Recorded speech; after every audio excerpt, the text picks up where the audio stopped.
Namun setelah Abu Talib meninggal pada tahun 10 dari kenabian, ya, dan tidaklah setelah meninggalnya Abu Talib, sebagian ahli sejarah mengatakan, ada yang mengatakan 3 hari setelah wafatnya Abu Talib, ada yang mengatakan 1 bulan, ada yang mengatakan 2 bulan, meninggal pula istri tercinta Nabi kita yang mulia sallallahu alaihi wasallam, Khadijah radhiyallahu anha. Jadi kalau di luar dalam berdakwah ada tekanan, ada perlawanan, Abu Talib lah yang melindunginya. Tatkala beliau sedih, di rumahnya ada sang istri yang mengorbankan semua apa yang dia punya untuk apa? Untuk membela Nabi sallallahu alaihi wasallam. Hartanya juga dia wakafkan semuanya untuk Rasulullah, padahal Khadijah adalah wanita yang sangat kaya raya. Sampai mana kita? Medan ya? Iya. Hah? Di mana ini? Oh, Mina ya, Masya Allah. Masjid Tanah ya, ini Mina ya. Baik, ini kemarin kita sudah kemari ya, dan kembali kita berdoa semoga Allah Subhanahu wa taala berikan kepada kita kemudahan untuk berangkat ke tempat ini di waktu haji. Amin ya rabbal alamin. Para jamaah yang dimuliakan dan dirahmati oleh Allah Subhanahu wa taala, setelah Abu Talib meninggal, mereka mulai berani menyakiti Rasulullah sallallahu alaihi wasallam secara fisik. Karena Bapak Ibu kalau baca sejarah Nabawiyah, di situ ada misalnya Abu Jahal pernah mencoba untuk membawa batu, melemparnya ke muka atau ke kepala Rasulullah tatkala beliau sedang sujud, akan tapi kemudian dihalangi oleh Jibril. Kemudian ada Uqbah bin Abi Mu'aid mencekik Rasulullah SAW, ya, dengan tangannya. Dalam sebagian riwayat dia menjerat leher Rasulullah SAW, hampir tidak bisa bernapas. Datang Abu Bakar kemudian membelanya dengan mengatakan, apakah kalian hendak membunuh seorang laki-laki yang tidak pernah melakukan kejahatan apapun di negeri ini kecuali hanya mengatakan Tuhannya adalah Allah, sambil menangis beliau. Sampai mereka pernah Nabi lewat, mereka pukul sampai berdarah wajah Rasulullah SAW. Ini semua cerita yang seperti ini ya, tidak terjadi tatkala Abu Talib masih hidup. Bahkan beliau itu punya 2 tetangga, ya. Yang satu tetangga sebelahnya itu Abu Lahab, paman beliau sendiri. Tetangga sebelahnya lagi Uqbah bin Abi Mu'aid. Ini setiap hari, setiap malam ya, suka sekali meletakkan kotoran-kotoran di depan pintu Rasulullah. Ya. Bahkan bukan hanya sekedar kotoran binatang ya. Kadang-kadang juga kotoran manusia diletak di situ. Sehingga Nabi kalau keluar pagi selalu mendapatkan kotoran itu depan pintu beliau. Beliau mengatakan, "Hai Bani Abdi Manaf, ini tetangga yang bagaimana seperti ini?" Karena dulu mereka ya tidak pernah melakukan hal yang seperti itu. Hatta sekalipun mereka masih musyrik, tapi karena kebenciannya kepada Rasulullah, mereka lakukan itu. Jadi semua ya perlakuan secara fisik yang dialami oleh Nabi itu setelah Abu Talib meninggal. Sehingga akhirnya kesedihan pun dirasakan oleh Rasulullah SAW sangat berat. Abu Talib meninggal, tidak lama kemudian Khadijah juga meninggal, sehingga disebutkan beliau jarang keluar rumah. Ya, beliau jarang keluar rumah karena begitu sangat sedihnya. Kemudian kalau keluar berdakwah selalu disakiti secara fisik oleh mereka. Maka Rasulullah SAW kala itu berpikir untuk merubah strategi dakwah. Apa yang harus beliau lakukan? Ini di Mekah seperti ini sudah kondisinya. Maka beliau sallallahu alaihi wasallam berpikir untuk meninggalkan kota Mekah, mencoba untuk mencari alternatif daerah yang dijadikan untuk berdakwah. Maka Rasulullah sallallahu alaihi wasallam berangkat dari kota Mekah ini menuju Taif. Ya, karena Taif ini kota yang tidak terlalu jauh ya dari kota Makkah, hanya 80 km. Kemudian kota ini juga kota yang orang-orang Quraisy sudah terbiasa ke sana.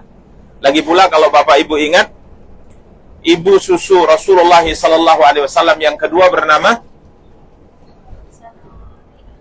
yang bisa menjawab insya Allah dapat hadiah ke Madinah. Hah? Salah. Siapa yang tahu ibu susu Nabi yang kedua? Salah. Suwaibah yang pertama. Ummu Aiman ini bukan ibu susu, akan di pengasuh, budak yang ditinggalkan oleh sang ayah, Ummu Aiman, Barakah al-Habasyiyah. Siapa namanya? Halimah As-Sa'diyah. Masya Allah ya, Halimah As-Sa'diyah. Jadi, dapat ke Madinah insya Allah hari hari Senin ya, insya Allah ke Madinah. Baik, para jamaah yang dimuliakan dan dirahmati Allah, boleh juga nanti kita buat apa namanya kuis yang bisa jawab, dikasih hadiah, tapi di keberangkatan berikutnya insya Allah. Daftar, amin. Baik, para jamaah, kita lanjutkan. Ini Halimah As-Sa'diyah itu dari kabilah yang tinggal di Taif. Jadi kalau dari sisi jarak, Taif itu dekat. Dari sisi hubungan mungkin emosional, hubungan kejiwaan, sudah ada antara penduduk Mekah dengan Taif. Apalagi ibu susu Nabi dari orang Taif. Sehingga ya wajar beliau berpikir untuk mencari tempat alternatif dakwah di kota ini. Maka beliau berangkat ditemani oleh budak yang pernah dimerdekakan oleh beliau, yang dahulunya adalah anak angkat beliau, Zaid bin Harisah radhiyallahu ta'ala anhu. Dan Bapak Ibu, beliau berangkat ke Taif supaya tidak ketahuan itu jalan kaki. Bayangkan ya Bapak Ibu, 80 km ditempuh dengan berjalan kaki. Nanti kita lihat ya bagaimana perjalanan di Taif ini ditempuh oleh Nabi SAW saat itu dengan berjalan kaki. Kenapa beliau tidak berkendaraan? Khawatir orang-orang tahu kalau beliau itu hendak meninggalkan Mekah. Jadi kalau nanti orang itu tahu beliau keluar dari kota Mekah, pasti tidak akan diterima pulang lagi. Masuk lagi ke Mekah nanti kalau misinya gagal, nggak bisa balik ke kota Mekah lagi. Pasti akan dilarang. Karena dulu orang yang mau masuk ke satu kota, itu mesti ada jaminan dari ketua kabilah di kota itu. Kalau tidak ada jaminan, ya bisa dibunuh. Ya, ini adat kabilah. Dan saat ini di Yaman juga seperti itu kita dengar. Ya. Baik, maka beliau pun diam-diam berangkat bersama dengan Zaid bin Harisah keluar dari kota Mekah menuju Taif dengan berjalan kaki, para jamaah. Ini demi untuk menjalankan dakwah, misi besar, berangkat ke Taif. Berangkatlah beliau. Para jamaah yang dimuliakan dan dirahmati oleh Allah Subhanahu wa taala, sampailah beliau di Taif. Sampai di Taif, beliau langsung menemui 3 tokoh besar Taif. 3 tokoh besar Taif. Kepala-kepala kabilahnya. Dan semua mereka adalah, ketiga mereka ini adalah saudara sekandung. Ya, ayah mereka satu, bernama Amr bin Umair. Yang pertama namanya Abdul Yalil ibnu Amr. Kemudian yang kedua namanya Mas'ud bin Amr, kemudian yang ketiga Habib bin Amr. Nabi temui mereka, ya para jamaah yang dimuliakan dan dirahmati oleh Allah, ketepatan salah satu di antara mereka istrinya orang Mekah pula. Jadi keberangkatan beliau ini mau tak mau akhirnya bocor. Diketahui pula. Ini bahaya ya. Karena kalau nanti ini tidak berhasil, beliau balik ke Mekah mungkin tak dapat lagi kesempatan atau tidak akan diberikan izin untuk tinggal lagi di kota Mekah Al-Mukarramah. Apalagi berangkatnya beliau ke Taif itu adalah untuk meminta bantuan, ya, karena di Mekah beliau sudah ditolak, dakwanya sudah ditolak. Maka subhanallah, beliau mulai menyampaikan dakwah Islam, membacakan Al-Quran, menyampaikan bahwa Allah mengutus beliau. Orang-orang Quraisy semakin hari semakin melawan, menyakiti beliau, maka sudi kiranya ditawarkan oleh Nabi mereka menjadi penolong Allah dan Rasulnya, masuk Islam. Salah satu di antara mereka kemudian mengomentari ajakan ini dengan menyobek kain kiswah Ka'bah. Dia mengatakan, Tuhan akan merusak kain kiswah Ka'bah kalau seandainya engkau benar adalah utusannya. Artinya tidak mungkin kau utusan Allah. Jadi menolak yang pertama. Yang kedua, ya, kala itu berkata, komentar yang kedua, ya, apakah tidak ada laki-laki selain engkau yang akan dipilih menjadi nabi? Bahasa Medannya, tampang kau seperti ini kok jadi nabi. Yang ketiga berkata, yang kedua menolak juga berarti. Yang ketiga mengatakan, saya tidak mau komentar. Kalau engkau nabi, saya menolak, ini berbahaya. Tapi kalau kau tidak nabi dan ngaku-ngaku nabi, maka saya tidak pantas berbicara dengan seorang pendusta. Jadi intinya ketiga-tiganya apa? Menolak. Maka Rasulullah sallallahu alaihi wasallam kala itu mengatakan, kalaulah seandainya kalian menolak, saya hanya minta satu. Jangan bocorkan kedatangan saya, jangan sampaikan kedatangan saya kepada orang Mekah. Beliau khawatir kalau mereka tahu nanti, beliau tidak bisa kembali ke mana? Ke kota Mekah. Tapi qadarullah mereka tidak mau. Mereka mengatakan, kami akan tetap informasikan kepada keluargamu di kota Mekah, orang-orang masyarakatmu di kota Mekah, bahwa kamu datang kemari minta perlindungan dari kami. Inilah yang menambah kemarahan orang-orang Mekah. Karena kalau seandainya mereka menerima dakwah Islam, akhirnya Mekah dan Taif akan berlawanan. Ya, sampai akhirnya ketiga yang mengatakan, keluar engkau dari negeri kami. Diusir beliau. Bahkan ketiganya memerintahkan anak-anak, memerintahkan perempuan, orang-orang bodoh di kalangan mereka, untuk kumpul dua saf, dua baris di negeri Taif, dan mengusir Nabi SAW. Jadi yang mengusirnya itu bukan para laki-laki, bukan tentara. Yang mengusirnya adalah anak-anak wanita dan orang-orang bodoh di kalangan mereka. Maka mereka bersab dua sab di jalan Taif, kemudian mereka memaksa Nabi untuk keluar, dan Nabi diejek, dihina, dilempari. Sampai kaki beliau berdarah. Sampai disebutkan dalam sejarah Bapak Ibu, beliau sudah tidak bisa lagi berjalan, karena darah sudah sangat banyak di kaki beliau. Beliau pun terduduk. Mereka mendatanginya, memaksa Nabi untuk bangkit lagi, dan mengejek Nabi, melempari Nabi, memaksa beliau untuk keluar. Ini kondisi yang dialami oleh beliau saat itu, tatkala beliau di mana? Di Taif. Akhirnya beliau terus berjalan dengan kesusahan. Zaid bin Harisah membantu beliau dan berusaha menghalangi batu-batu yang diarahkan ke beliau, sampai kepalanya pun berlumuran darah, yakni kepala Zaid bin Harisah. Sampai akhirnya karena sudah tidak sanggup lagi beliau berjalan, akhirnya beliau pun istirahat di salah satu di antara kebun anggur. Karena memang Taif terkenal dengan perkebunan anggur. Namun biasanya kebun anggur di Taif itu berbuahnya di musim panas. Sekarang musim dingin, maka wajib sepertinya Bapak Ibu harus daftar lagi di musim panas. Dengan travel yang dipahami lah bersama, travel kita lah. Masa udah kenal daftar yang lain. Baik, para jamaah yang dimuliakan dan dirahmati oleh Allah Subhanahu wa taala. Akhirnya beliau masuk ke kebun anggur tersebut.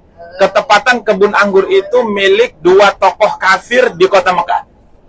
Namanya Utbah dan Syaibah. Kedua-duanya adalah anak Rabi'ah.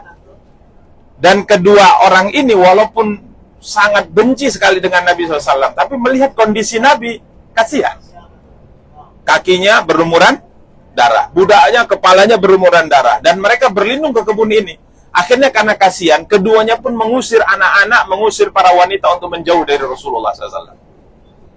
Maka beliau istirahat sejenak di situ, kasihan melihat beliau. Maka Utbah dan Syaibah memerintahkan budak penjaga kebunnya untuk membawa beberapa tangkai anggur, yang nama budak ini adalah Adas ya. Beliau meminta kepada Adas untuk membawakan beberapa tangkai anggur, memberikannya kepada Nabi dan Zaid bin Harisah. Maka akhirnya Adas pun datang, membawakannya kepada Rasulullah. Kemudian Nabi SAW mengambil anggur tersebut. Sebelum memakan beliau baca Bismillah dengan menyebut nama Allah. Maka terkejut si Adas ini. Dia mengatakan, sesungguhnya yang kamu baca, yang kamu ucapkan itu adalah kalimat yang tidak pernah diucapkan oleh orang yang ada di daerah ini. Maka Nabi SAW mengatakan, kamu dari mana? Asal usulmu dari mana? Adas mengatakan, saya dari Ninawa. Ninawa ini sebuah kota kuno yang ada di Irak. Maka Nabi kala itu mengatakan, subhanallah, ini negeri tempat Yunus bin Matta. Nabi Yunus bin Matta. Maka Adas makin heran dia. Tadi bacaannya Bismillah. Kemudian kenal pula dengan Nabi Yunus. Nabi dia. Karena dia beragama Nasrani. Maka dia mengatakan, dari mana kau kenal Yunus bin Matta? Maka Nabi mengatakan, dia adalah Nabi sedangkan aku juga adalah seorang Nabi. Maka seketika Adas pun memeluk Rasulullah, mencium tangan Nabi, mencium kaki Nabi, kemudian dia masuk Islam. Ya. Para jamaah yang dimuliakan dan dirahmati oleh Allah Subhanahu wa taala, beliau istirahat sejenak, kemudian setelahnya beliau pun melanjutkan perjalanan, tapi beliau tidak tahu mau kemana. Mau balik ke Mekah, ini pasti berat. Karenanya Zaid bin Harisah kala itu mengatakan, ya Rasulullah, kita mau kemana? Mau balik kemana kita ini coba?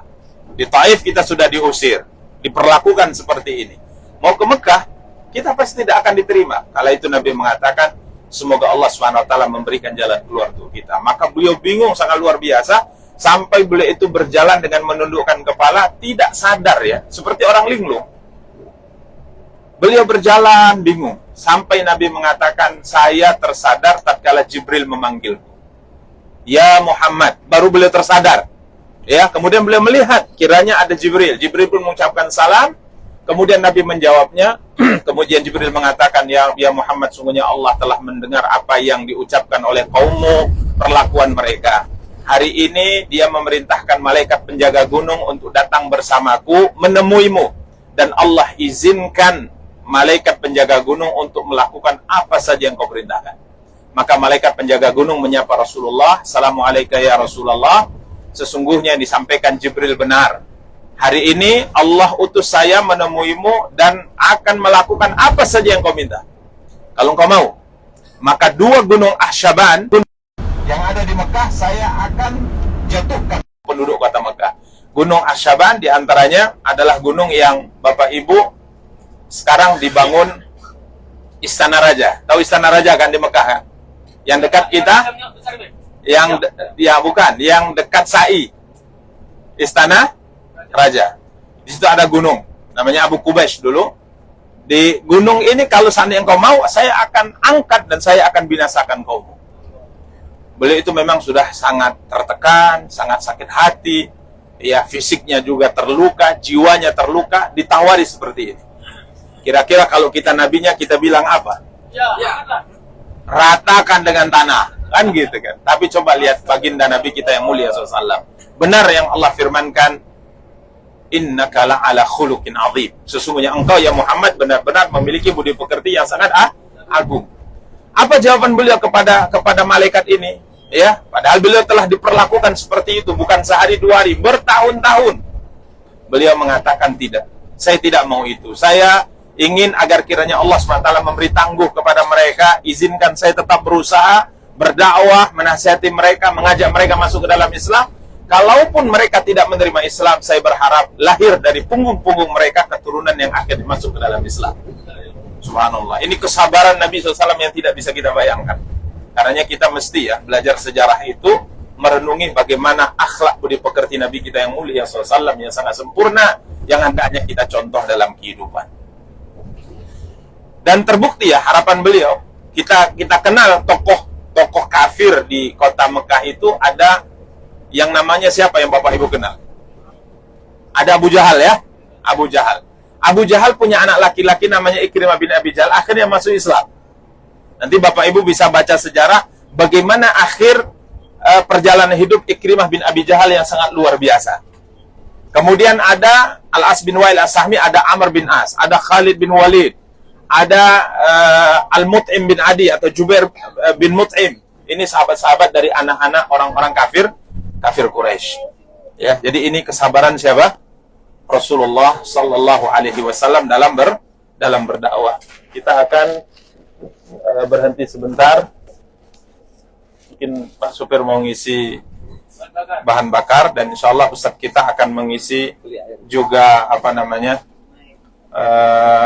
bahan bakar kita ya, snack ya, air minum ya. Karena kalau kita nggak diisi juga lemes juga ya. Mobil tak diisi bahan bakar ya nggak jalan. Bawa air jam-jam ya. Oke. Baik, ada yang mau ke toilet? Oh, masih fit. Oke. Kalau nggak ada ke toilet kita lanjutkan. Ada, silakan. Oh, ibu ini berdua kayaknya mau ke toilet. Masya Allah, Amir kita. Ada yang lain, biar kawan nih. Udah nggak apa-apa, Bapak aja. Kita berikan waktu, Pak. Oke, insya Allah. Hah? Aduh. Arahnya mana? Ikuti Ustadz dulu. Dia arahnya sebelah sana, Pak. Mana? Sana. Nah, sana. Mentok ke kiri ya. Baik, para jamaah yang dimuliakan dan dirahmati oleh Allah Subhanahu wa taala. Sampai disebutkan dalam sejarah ya, nanti Bapak Ibu bisa baca bagaimana doa Doa Nabi itu sangat membuat hati kita pun kalau merenungi doa ini menangis sih kita. Allahumma ilaika ashku dha'fa quwwati wa qillata hilati wa hawani 'alan nas.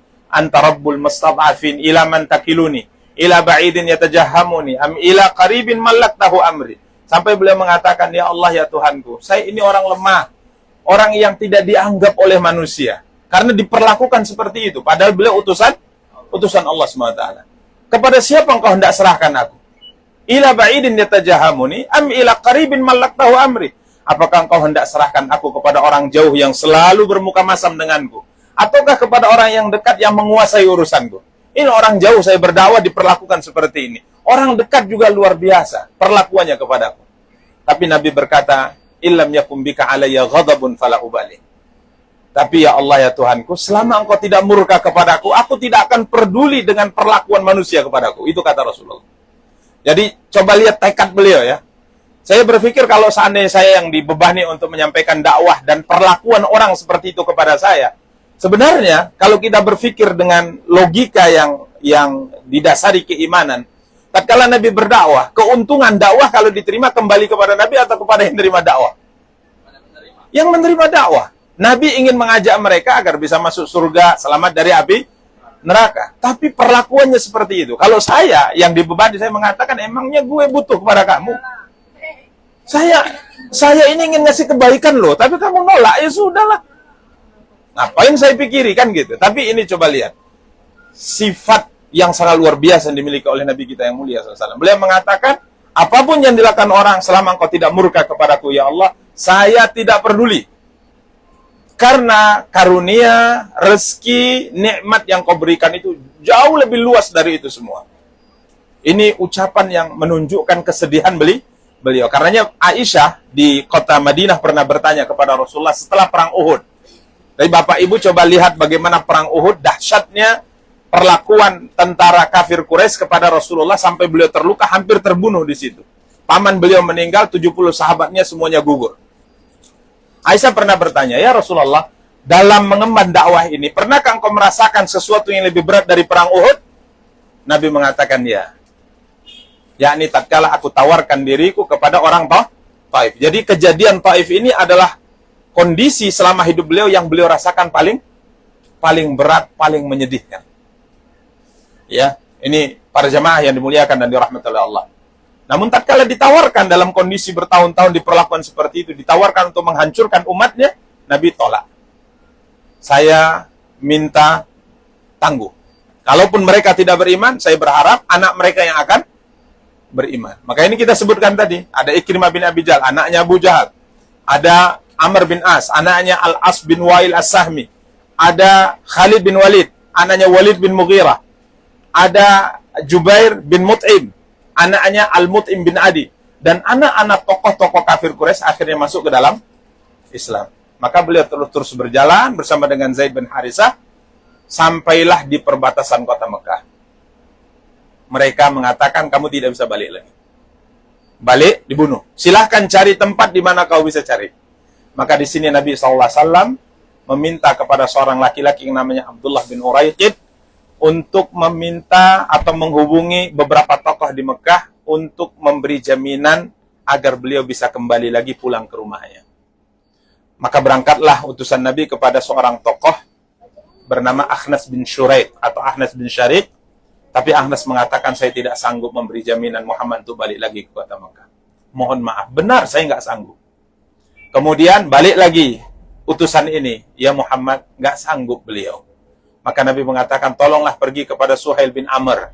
Minta dia memberi jaminan saya untuk saya bisa kembali lagi ke rumah saya di kota Mekah. Pergilah orang ini ke Suhail bin Amr. Suhail bin Amr mengatakan, saya nggak sanggup. Mohon maaf, saya nggak sanggup. Ini tokoh-tokoh besar Mekah ini. Ya, kenapa tidak minta kepada Abu Jahal? Ya pasti kalau Abu Jahal pasti nolak. Ya, kalau bisa dia bunuh Muhammad SAW. Ini orang-orang yang hatinya itu agak memusuhi Nabi atau tidak sepakat dengan dakwah Nabi, tapi tidak frontal. Maka akhirnya Nabi SAW meminta agar kiranya orang ini pergi kepada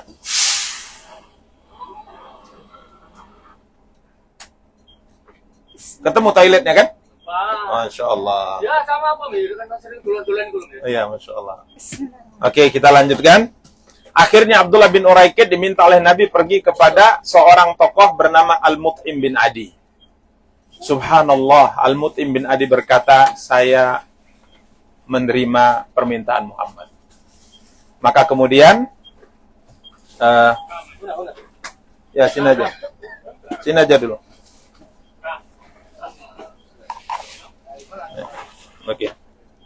Al-Mut'im bin Adi mengatakan, saya sanggupi, kata Mut'im bin Adi. Padahal dia tokoh besar Quraisy yang masih kafir. Kemudian dia panggil anak-anaknya ya. Berjumlah 7 atau 8 anak laki-laki. Kemudian dia mengatakan, persiapkan persenjataan perang kalian. Pakai. Ya, bawa senjata. Maka anak-anaknya bertanya, mau kemana ayah? Mau perang? Lawan siapa kita? Maka ayahnya mengatakan, hari ini bapak kalian memberi jaminan keselamatan, keamanan kepada Muhammad agar ia bisa kembali lagi ke rumahnya. Maka para jamaah yang dimuliakan dan dirahmati oleh Allah, paginya Al-Mut'im bin Adi bersama dengan 7 atau 8 anaknya pergi ke Ka'bah, tawaf, kemudian memberi pengumuman. Wahai sekalian orang-orang Quraisy, hari ini Muhammad saya beri jaminan ya untuk bisa kembali ke rumahnya, maka tidak ada seorang pun di antara kalian boleh ya, tidak ada seorang pun di antara kalian boleh menyakitinya atau menghalanginya. Maka Nabi dijemput ya, kala itu beliau sudah berada di dekat Hira ya, yang kemarin kita jalan-jalan dekat Gua Hira atau Gunung Hira, Gunung An-Nur. Maka beliau dijemput, dikawal masuk ke kota Mekah, kemudian Nabi diizinkan tawaf 7 putaran. Kemudian Nabi SAW diizinkan sholat, kemudian Nabi pulang ke rumahnya, tetap dikawal sampai masuk rumah. Ya, Alhamdulillah, akhirnya beliau kembali kemana? Ke kota Mekah Al-Mukarramah. Demikian para jamaah yang dimuliakan dan dirahmati Allah, sedikit tentang perjalanan dakwah Nabi ke kota Taif yang hari ini insya Allah kita akan ke sana. Kita akan ya merenung sedikit bagaimana usaha perjuangan dakwah Nabi kita yang mulia sallallahu alaihi wasallam dalam menyebarkan dakwah Islam yang alhamdulillah sekalipun kita lahir tinggal di tempat yang jauh dari negeri ini, alhamdulillah Allah anugerahkan kepada kita nikmat kita bisa menjadi salah satu di antara umat beliau yang beriman dengan beliau sallallahu alaihi wasallam. Kita berharap semoga Allah pertemukan kita dengan beliau di akhirat dan semoga Allah Subhanahu wa taala izinkan kita mendapatkan syafaat dari beliau. Amin ya rabbal alamin. Demikian para jamaah yang dimuliakan dan dirahmati oleh Allah Subhanahu wa taala, kita mulai melihat ya pegunungan-pegunungan, dan dari kemarin kita sudah melihat ya bagaimana Saudi Arabia ini termasuk daerah-daerah yang banyak apa? Pegunungannya, tapi pegunungan apa? Batu ya, tidak seperti di negeri kita yang hijau. Ya. Ini ada unta. Ini cucu unta nih, cucu unta. Iya. Ada pertanyaan nih. Apa itu? Kalau Rasulullah SAW hijrah apa? Islam ya, bukan hijrah. Ke Taif. Kira-kira jalan yang dijalani oleh Rasulullah itu masih ada sampai sekarang atau memang kira-kira gimana itu? Allahu a'lam, nggak tahu. Tapi beliau melakukan perjalanan ke kota Taif itu pulang pergi kurang lebih 10 hari. Dan berjalan kaki. Dan disebutkan beliau keluar itu di bulan Syawal. Di bulan apa? Syawal. Jadi kalau bulan Syawal itu bulan panas ya, makanya beliau di sana makan anggur. Beliau makan karena anggur buahnya di bulan panas atau di musim panas. Jadi beliau bayangkan itu Bapak Ibu, jalan kaki 10 hari pulang pergi di musim panas. Ini luar biasa ya, luar biasa. Ya, kita naik bus saja, busnya ber-AC ya kan? Masya Allah, busnya bagus, bersih, supirnya juga orang Indonesia. Masya Allah. Dari mana? Nah, ini kawannya Kang Ebet ini, dari Jawa Barat juga. Ya, Masya Allah. Jadi banyak orang Jawa Barat sini, Kang. Jadi Kakang bisa daftar, tapi janganlah jadi supir. Iya. Jadi kontraktor di sini, pemborong. Ya. Baik. Jadi subhanallah ya, ini yang kita renungkan ya, bagaimana usaha beliau, perjalanan beliau yang harapannya menambah kecintaan kita kepada beliau. Dan sebagaimana kita ingatkan kemarin, usaha kita untuk meneladani beliau dalam kehidupan jangan hanya terbatas tatkala kita berada di tanah suci. Jadi insya Allah hari ini kita akan nampak tilas ya dakwah beliau di kota Taif. Banyak pertanyaan nih Pak. Nanti jawabnya. Kalau perjalanan ke Taif itu Rasulullah itu berapa orang ya? Berdua saja. Nah, Nabi SAW ditemani oleh Zaid bin Harisa. Siapa anaknya Zaid bin Harisa? Beliau punya anak laki-laki terkenal dalam sejarah. Ada yang tahu? Tahu kasih roti. Udah dibagi duluan. Masya Allah. Namanya Usamah bin Zaid. Ibunya itu tadi Ummu Aiman. Ibunya Ummu Aiman namanya Barakah Al-Habasyiyah. Ya. Terkenal ya, seorang sahabat bernama Usamah bin Zaid yang memimpin satuan pasukan perang besar, umurnya masih 17 atau 18 tahun. Dari umur SMA sudah menjadi jenderal perang, Masya Allah. Ya. Kalau kita anak SMA di negeri kita jadi apa? Hah? Geng motor, astagfirullah. Makanya sebagian ahli mengatakan sebenarnya anak-anak itu tidak ada istilah masa remaja. Jadi anak-anak dewasa langsung dia. Tatkala balik sudah dewasa gitu. Jadi berpikir ada tanggung jawab besar. Karena masa remaja dianggap masih berpoya-poya, masih main-main, tidak. Di zaman Nabi SAW, anak umur belasan tahun itu sudah mengemban tugas-tugas besar. Ya, sudah mengemban tugas-tugas besar. Bahkan Mu'adz bin Jabal dikirim jadi da'i ke negeri Yaman, umurnya kurang lebih 17-18 tahun. Jadi, jangan sampai kita berpikir, ya, anak di umur SMP atau SMA, walaupun sudah balik, ini masa remaja, dimaklumi kenakalannya, jangan. Karena semenjak orang sudah balik, maka malaikat sudah mencatat kebaikan dan keburukan. Ada tanggung jawab besar dia sebagai seorang lelaki muslim atau wanita muslimah. Silakan Bapak Ibu dinikmati snack yang diberikan. Silakan. Gimana? Oh, kenapa di sini jarang sepeda motor? Karena kalau naik sepeda motor di musim dingin beku. Kalau naik sepeda motor di musim panas terbakar. Cair. Jadi kondisinya seperti itu, ya. Jadi misalnya kalau dipilihkan di negeri kita Bapak Ibu lebih suka naik sepeda motor kalau diberi pilihan ini, ataukah naik mobil? Mobil kan?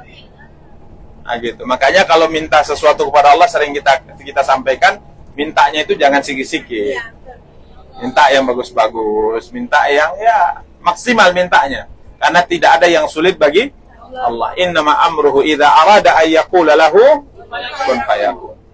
Kalau bulan Ramadan udah lagi. Jadi teringat tahun 2005. 2005 adalah umrah pertama saya. Waktu itu 1 bulan saya di sini, ya 1 bulan lebih. Ramadan di kota Mekah dan Madinah. Ketepatan umrah saya waktu itu di malam 27 Ramadan saya masuk Mekah dan paginya saya harus meninggalkan kota Mekah menuju Madinah lagi. Waktu itu parkiran bus masih di pelataran masjid. Jadi kalau kita jalan pergi Ka'bah dari pintunya itu nampak. Kala itu Bapak Ibu saya minta kepada teman karena baru untuk menemani di kota Mekah ini barang-barang mungkin 5 hari atau 7 hari hotel saya bayar. Tapi teman saya bilang, mohon maaf lah, nggak bisa karena ada tugas yang harus saya lakukan di Madinah. Jadi mau tak mau kita harus balik. Padahal baru 1 malam. Saya bilang, waduh, saya belum puas sekali lah. Pertama kali di Mekah kok cuman berapa jam saja harus meninggalkan kota Mekah. Ya enggak, kalau enggak kamu aja sendiri. Ya saya nggak tahu, kamu yang sudah tinggal lama di sini, tolonglah. Dia mengatakan nggak bisa, harus balik. Akhirnya terpaksa kami beli tiket dan ba'da subuh kami pulang. Tatkala saya naik bus, waktu itu Sabko ya, bus umum dari Mekah ke Madinah, lewat di pintu Ka'bah itu, nampak saya Ka'bah, kala itu saya mengatakan ke Ka'bah, saya akan mengunjungimu lagi, sambil nangis saya. Saya akan nggak puas, saya akan kunjungi kamu suatu hari nanti. Sambil nangis saya. 2006, 2007, 2008, doa itu kalau sudah dipanjatkan, tinggal waktunya saja sebenarnya. Tinggal waktunya. Jadi jangan pernah kita berdoa gini, ya Allah, saya minta kepadamu pada tanggal ini berikan ini. Itu nggak bagus. Itu namanya ngatur Tuhan. Panjatkan saja, minta saya, terserah Allah mengabulkan kapan. Jadi panah, kata Imam Syafi'i, sihamud doa, panah doa itu sudah dilepas, tinggal menancapnya, kena sasarannya kapan itu terserah Allah. Lepaskan saja doa itu. Akhirnya Allah kabulkan doa saya di tahun 2010 kalau nggak salah saya. Saya umroh untuk kedua kalinya. Setelah itu, Masya Allah, umrah bahkan setiap bulan pun bisa. Jadi doa saja. Apa susahnya doa? Pakai modal? Enggak. Mohon maaf, mungkin modalnya hanya air liur saja, air ludah saja modalnya. Ya, minta saja apa yang Bapak Ibu minta. Minta kebaikan dunia, minta kebaikan akhirat. Itu ada unta ya, sebelah sana. Ada peternakannya ya. Tapi kalau untuk berhenti di ternak unta nggak bisa lagi. Nggak ada ya, Insya Allah. Jadi biasanya ada, sudah lama sebenarnya sudah tidak ada lagi. Biasanya kita bisa merasakan susu unta dan bisa merasakan air kencing unta. Ini ada peternakan unta. Itu dia. Ada nggak untanya? Oh ini oh ya ada. Ada masih kecil-kecil. Untuk persiapan musim haji mungkin, penggemukan. Jadi di antara keistimewaan unta ini susunya. Dan sebagian riwayat disebutkan kencingnya juga. Jadi kalau satu botol aqua kecil, harga susunya itu 10 rial atau 15 rial, misal, kalau kencingnya itu 20 rial. Wah, ini kita cerita sedikit ya. Baik. Saya takut bosan aja Bapak Ibu dengar cerita saya. Oh ya. Baik, jadi pernah disebutkan di masa hijrah ada satu kabilah dari Urainah pindah ke kota Madinah. Qadarullah, di Madinah itu kan memang cuacanya agak ekstrimnya. Jadi Madinah itu kalau dingin kali, panas kali. Beda dengan Mekah. Mekah itu cuacanya agak enak. Jadi kalau nanti Bapak Ibu datang di musim panas, puncaknya Madinah luar biasa. Di musim dingin, Masya Allah, dinginnya luar biasa. Sehingga mereka ini tidak bisa beradaptasi dengan hawa Madinah, dengan cuaca Madinah, akhirnya bersakitan kabilah ini. Kemudian mereka mengadu kepada Rasulullah SAW, sakit, minta obat. Maka Nabi perintahkan mereka untuk minum air susu unta dan air kencingnya. Campur, Mir. Ya, bisa dicampur, bisa tidak. Satu botol aqua, Bapak Ibu satu botol aqua, kalau Bapak Ibu campur satu tutup botol aqua di satu aqua susunya, itu pahit semua rasanya. Wah, kalau baunya, bau kali lah. Udah nggak terbayang lah. Ya, tapi ya qadarullah kita nggak bisa cari sekarang. Kalau biasanya jamaah yang pernah saya bawa, saya suruh, Ustadz lah dulu, dipaksa saya minum, mencontohkan yang saya sampaikan. Terpaksa kita minum, ya kan? Sebagai bentuk pelayanan terhadap jamaah, ya, kita minum. Ya, walaupun ya tentunya sempat viral juga di negeri kita, ada pertentangan ya terkait dengan apakah kencing unta itu bisa diminum atau tidak. Tapi hadisnya demikian. Mereka minum, beberapa hari kemudian sehat semuanya. Tadinya kurus, kering, cungkring, penyakitan. Setelah minum itu beberapa hari sehat. Karenanya pernah saya baca sebuah penelitian, kencing unta itu adalah sesuatu atau cairan yang paling bagus untuk mematikan kanker. Ya, infonya seperti itu.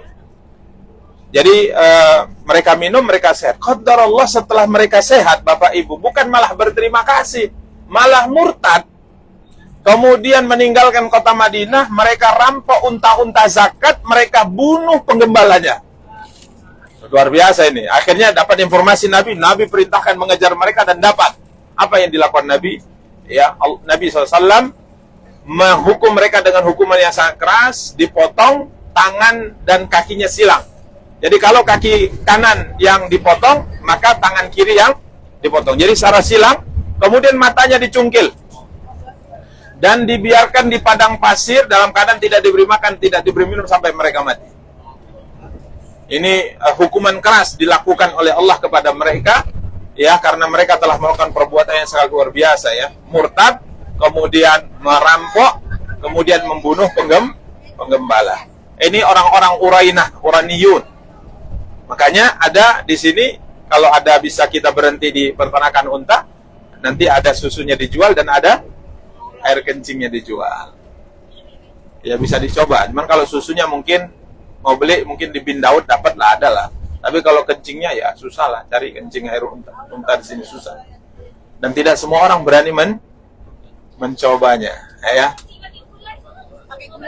Kurang khasiatnya pakai gula. Kalau pakai gula kopi aja Bang Aris, ya. Kopi aja lah. Ya usah kencing unta, ya.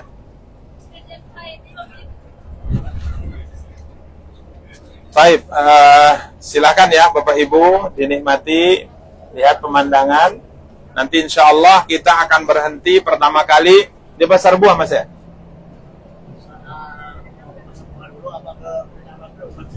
Kayaknya Pasar Buah aja. Terus kita ke Kereta Gantung aja. Nanti Abdullah bin Abbas terakhir, supaya nggak padat.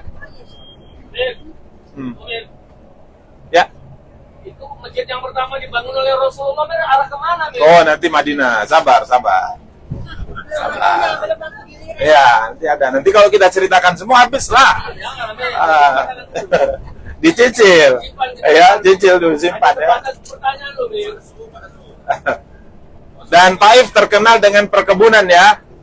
Terkenal dengan sawah, ladang. Nanti Bapak Ibu bisa lihat kanan dan kiri hijau, ya. Ya, hijaunya tentunya tidak seperti di negeri kita, ya, tipis, ya.